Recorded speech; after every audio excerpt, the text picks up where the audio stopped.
No army followed him. No flag rose behind him. No throne waited for him. Yet, in the 4th century BC, when the strongest empire of the subcontinent collapsed, it collapsed because of one man's mind.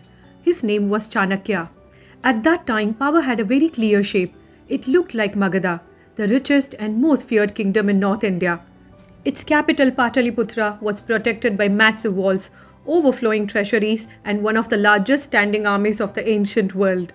The ruler was King Dhanananda of the Nanda dynasty, immensely wealthy, militarily powerful, and deeply arrogant.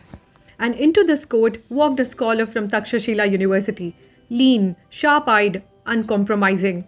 Chanakya did not come with gifts. He came with truth. The court laughed. The king insulted him, and in front of ministers and gods, Chanakya was dragged out and humiliated. That moment did not end in anger. It ended in decision. As Chanakya walked away, he did something strange.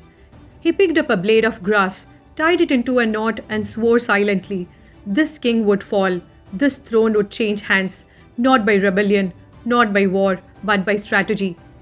Chanakya understood something kings never did. You don't defeat a powerful system by attacking its strength. You defeat it by exposing its weakness. Chanakya didn't gather soldiers. He searched for a mind.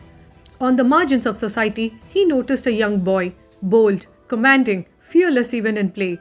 His name was Chandragupta Maurya. Chanakya didn't crown him. He crafted him.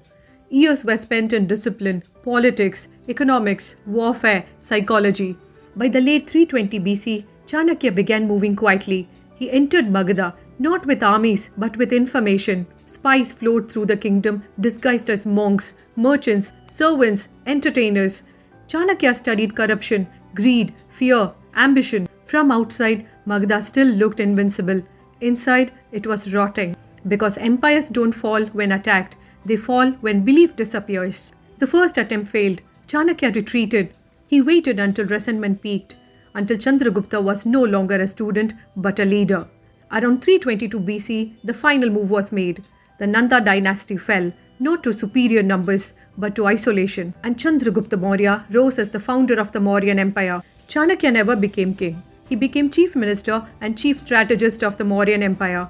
From behind the throne, he organized taxation, administration, intelligence, diplomacy, and military policy. During this time, he wrote the Arthashastra, a brutally honest guide to ruling. It spoke of spies before soldiers, alliances before wars, psychology before violence. He proved that when you're outnumbered, you don't fight on numbers. When you're weaker, you don't fight on strength.